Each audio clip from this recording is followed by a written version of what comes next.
listening to the Dyslexia Mom Life Podcast. I'm your host, Nicole Holcomb. You are listening to the 12 Days of Dyslexia, with tips and thoughts to navigate your dyslexia journey. On the third day of dyslexia, I'm sharing with you how to go with your intuition. So, we've talked about the first day of dyslexia, we've talked about shame and fear, and on the second day of dyslexia, we talked about stages of grief, and on this third day, we're going to be talking about your intuition, that mom gut. So, let me tell you a little story.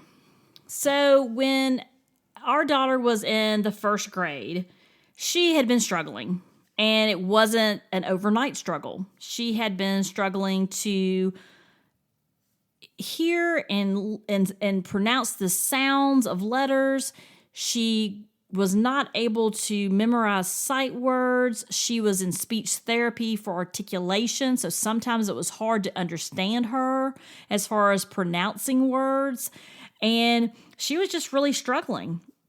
And I can remember during the first month of first grade, and she brought home a math assignment. She loves math to this day.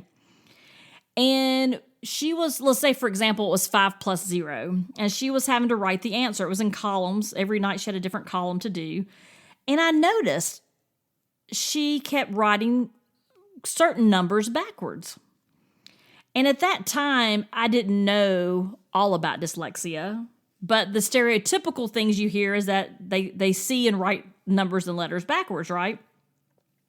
So I reached out to the tutor we were working with and I said, I have some concerns. And her response was, yes, I'm starting to have concerns. Because we'd been talking along the way as to, was it anything else? Was it the speech? What was it? And so at that point, although I had been told it probably is developmental, it's not unusual for students and children at that age to get numbers and letters backwards as they're learning the alphabet and they're learning how to write. But I didn't settle there. I went with my intuition. I followed up with the tutor. I followed up with the school district that was serving my area, and I had her tested. And I'm so glad I did, because if I had just sat longer and thought, well, the light will come on, or it's just developmental. If I didn't go with my gut feeling that something wasn't right, what I figured, really, to be honest with you, is at the end of the day, if I was wrong, then I was wrong, right? If it comes back that everything is fine, then at least I could sleep at night, right? I knew I had done everything I could do. But that wasn't the case, right? It came back that she had some very specific learning challenges around phonics and phonemic awareness, but other areas like comprehension skyrocketed. Like, she had really high scores in other areas, including, her intellectual capacity. And that's typical for dyslexics. Like, many times they're very intelligent people, but they struggle to figure out the written word, as we've talked about. So it's just the brain is not able to process some of that information.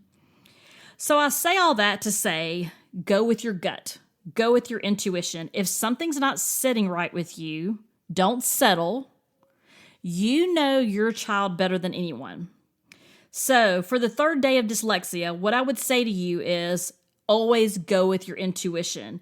If something doesn't sit right with you, you should ask questions. You should follow up. You shouldn't just let someone say it's fine. Like, follow up on things if you're not sure about something.